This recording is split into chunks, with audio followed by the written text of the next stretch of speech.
بسم اللہ الرحمن الرحیم۔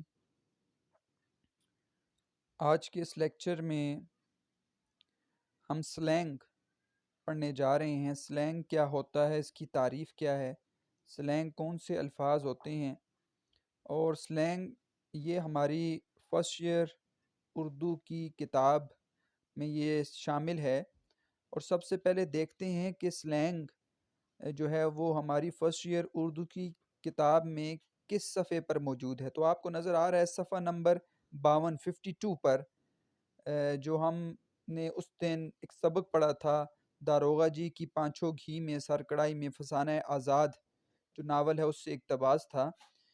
اس کے مشقی سوالات میں سوال نمبر 6 آپ کو نظر آ رہا ہے، یہ سلینگ کے اوپر ہے، اور اس میں اس کی تعریف لکھی ہوئی ہے، اصطلاحی تعریف، اور کہا گیا ہے کہ یہ جو 5 سلینگ آپ الفاظ خود تلاش کر کے ان کی معنی کی وضاحت کریں، اور ساتھ نیچے کچھ سلینگ الفاظ کے بتایا ہے کہ یہ سلینگ الفاظ ہیں اور ان کے بھی معنی آپ بتائیں کہ ان کے معنی کیا ہیں۔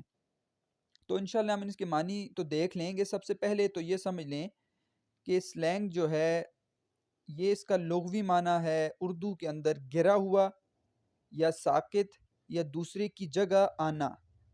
تو لغت میں سلینگ کا مطلب اردو کے اندر گرا ہوا، ساکت یا دوسرے کی جگہ آنا ہے، جبکہ اصطلاح میں یہ اصطلاحی تعریف ہے جو ہماری کتاب میں لکھی ہے۔ کسی پیشے یا طبقے کے لوگ تبادلہ خیال کے لیے الفاظ کو وضعی کے بجائے کچھ اور مخصوص معنی کے لیے استعمال کرتے ہیں، یعنی کچھ ایک خاص لوگ ہوتے ہیں طبقے کے، کچھ پیشے والے لوگ، وہ الفاظ کو اپنے حقیقی وضع کے بجائے کچھ اور مخصوص معنی کے لیے استعمال کرتے ہیں۔ ایسے الفاظ کو ہم سلینگ کہتے ہیں۔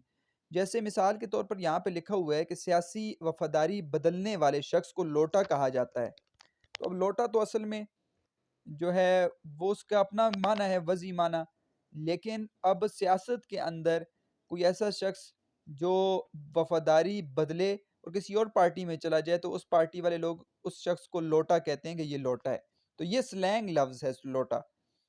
تو اس طرح کے اور بھی الفاظ ہیں، جیسے مثال کے طور پر ابھی آپ کو یہاں پر ہی میں تھوڑی سی مثالیں دے دیتا ہوں۔ جیسے ایک لفظ ہے چھوٹا، ٹھیک ہے، ورکشاپ میں جو کام کرتا ہے والا ملازم ہوتا ہے اس کو ویسے ہی کہتے ہیں کہ چھوٹے ادھر آ، تو چھوٹا اس کو کہا جاتا ہے، حالانکہ گھر میں جو چھوٹا ہوتا ہے جس کی عمر کم ہم اس کو چھوٹا کہتے ہیں۔ اس طرح ایک لفظ پچھلے دنوں سیاست میں بڑا مشہور ہوا، سونامی کا لفظ، ٹھیک ہے، یہ بھی سلینگ لفظ ہے، حالانکہ سونامی حقیقت میں جو ہے وہ تو تباہی کا سبب ہے، اور یہاں پہ سونامی اس لیے کہا جاتا تھا کہ لوگوں کی کثرت زیادہ ہوتی تھی اور لوگوں کی تعداد زیادہ ہوتی، اس وجہ سے سونامی کہا جاتا تھا۔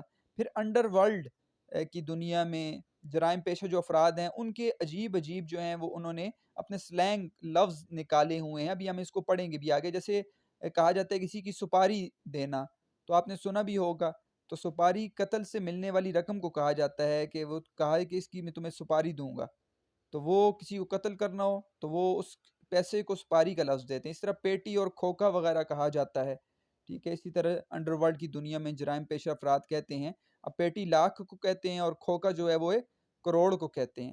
یہ بھی رؤف پارک کے اوپر بھی بات کریں گے، یہاں پر لکھا ہوا آپ کو نظر آ رہا ہے، انہوں نے اس کی پوری ڈکشنری نکالی ہے۔ تو اب یہ آپ نے ذہن میں رکھ لی یہ بات، اور آپ کو پتہ چل گیا کہ ہماری یہ نصابی کتاب میں شامل ہے صفحہ نمبر 52 پر۔ اب ہم دیکھتے ہیں، یہاں سے آپ کو میں سمجھاتا ہوں کہ اب اصل میں سلینگ الفاظ کیا ہوتے ہیں۔ اس کو کٹھ بولی بھی کہا جاتا ہے۔ کٹھ بولی یا سلینگ انگریزی لفظ SLANG، سلینگ ایک ایسی زبان ہے جو ان الفاظ، محاوروں اور لفظوں کے استعمالات پر مشتمل ہے جو غیر رسمی اندراج سے تعلق رکھتی ہیں اور کسی ذیلی زمرے کے افراد استعمال کرنا پسند کرتے ہیں۔ وہی میں نے آپ کو بتا دیا، جو ہماری کتاب کی تعریف ہے وہ زیادہ اچھے طریقے سے آپ کو سمجھ آ جائے گی۔ یہ معیاری زبان کی زبان زد عام لفظیات سے بہت مختلف ہوتے ہیں، یعنی کہ عام جو زبان ہے اس سے بہت مختلف الفاظ ہوتے ہیں۔ انسان اس کو بڑے عجیب طریقے سے وہ سنتا ہے اور ان کو اس پر غور و فکر کرتا ہے۔ اس زبان کا استعمال یا تو اس گروہ کے زمرے کی ایک الگ شناخت قائم کرتا ہے یا غیر گروہی افراد سے ان کو ممتاز کرتا ہے، یا پھر دونوں ہی باتیں ممکن ہو سکتی ہیں۔ تو اس طرح یہ کیونکہ علیحدہ گروہ ہوتا ہے، جیسے میں نے آپ کو بتایا ہے جرائم پیشہ افراد اس طرح کے لفظ استعمال کرتے ہیں، یا ورکشاپ میں کام کرنے والے لوگ جیسے اپنے الفاظ کو استعمال کرتے ہیں، یا سیاست والے لوگ، ٹھیک ہے، وہ ایسے الفاظ کو بیچ میں سلینگ الفاظ استعمال کرتے ہیں، تو وہ ان کو دوسروں سے ممتاز کر دیتا ہے کہ ان کی جو ہے وہ اپنی بولی ہے۔ اب دیکھیں ممبئی ہندوستان کے اندر، اس میں بڑا رواج ہے اس سلینگ الفاظ کا۔ ممبئی کی کبھی بولی جو بولی ہے وہ کٹھ بولی یا وہ زبان جیسے ممبئی شہر کے کم تعلیم یافتہ یا مجرم پیشہ لوگ استعمال کرتے ہیں۔ میں نے آپ کو بتایا انڈر ورلڈ جیسے ہم کہتے ہیں، جیسے کہ کئی بالی ووڈ جو فلمیں ہوتی ہیں اس میں دکھایا گیا ہے وہ کچھ اس طرح کے الفاظ ہوتے ہیں، جیسے کہتے ہیں خرچہ پانی دے دو۔ خرچہ پانی دینا تو وہ رشوت کے لیے استعمال کرتے ہیں اس لفظ کو۔ اس طرح بھائی کو کسی کو کہتے ہیں وہ اسمگلر ہوتا ہے بڑا، ٹھیک ہے، ڈان کہا جاتا ہے، آپ نے سنا ہوگا۔ اس طرح پتلی گلی سے نکل لے تو وہ اسی وجہ، یہ کس وجہ سے کہتے ہیں، جب کسی مقام پر یہ جھگڑے سے بھاگنا ہو نا تو کیا کہا جاتا ہے کہ یہاں سے پتلی گلی سے تو یہاں سے نکل جا، یا پھر کھولی کسی جگہ کو، رہنے کی جگہ کو وہ کھولی کہتے ہیں۔ اس طرح ایڑا کہتے ہیں، پاگل شخص ہم کہتے ہیں، اس وہاں پہ آپ نے سنا ہوگا کہ وہ کہتے ہیں یہ بڑا ایڑا ہے تو پاگل ہے۔ اس طرح گھوڑا، گھوڑا دوبارہ بندوق کو کہتے ہیں گھوڑا۔ تو یہ الفاظ ہیں جو ممبئی کے لوگ جو ہیں آپ نے سنا بھی ہوگا اور ان کی فلموں میں یہ استعمال کیے جاتے ہیں۔ عام اردو میں جو کٹھ بولی الفاظ ہیں وہ کیسے ہیں؟ اردو کے غیر رسمی الفاظ محاورات کو کئی بار کٹھ بولی کے زمرے میں شامل کیا جاتا ہے، یہ سلینگ الفاظ ہوتے ہیں، اگرچہ کہ اس بات پر کئی علمی بحثیں کی جاتی ہیں۔ اس موضوع پر ایک مطبوعہ تحقیقی کام شائع ہو چکا ہے، وہ کس نے کی ہے؟ یہ رؤف پارک ہیں، شعبہ اردو جامعہ کراچی سے وابستہ ہیں۔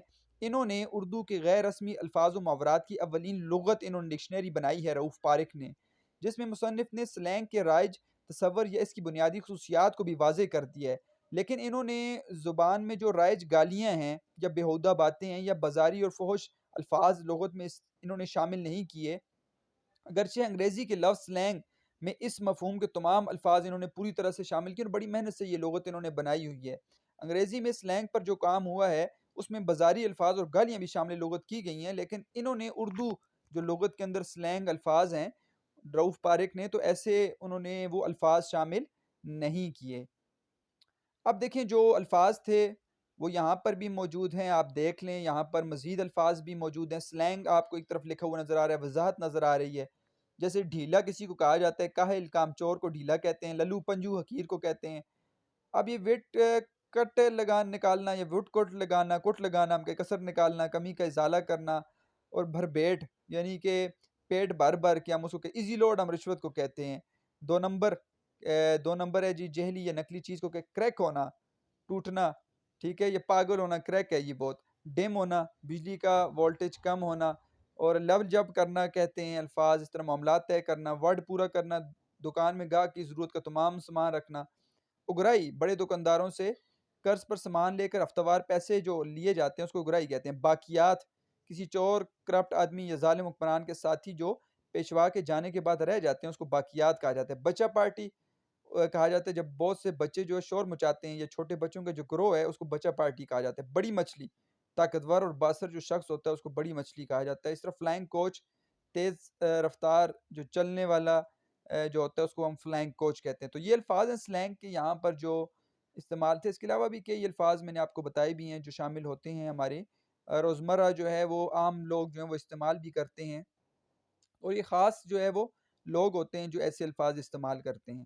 تو مجھے امید ہے کہ آج کے اس لیکچر میں آپ کو سلینگ الفاظ کی سمجھ بھی آ گئی ہوگی، لغوی معنی، اصطلاحی معنی، اور ہم نے کافی سلینگ الفاظ جو ہیں وہ دیکھ لیے ہیں۔ رؤف پارک کی جو لغت ہے آپ وہ دیکھ سکتے ہیں، اس میں مزید انہوں نے جو اردو سلینگ الفاظ ہیں ان کے بارے میں بیان کیا ہے۔ اگر کوئی سوال ہو تو آپ مجھ سے پوچھ سکتے ہیں۔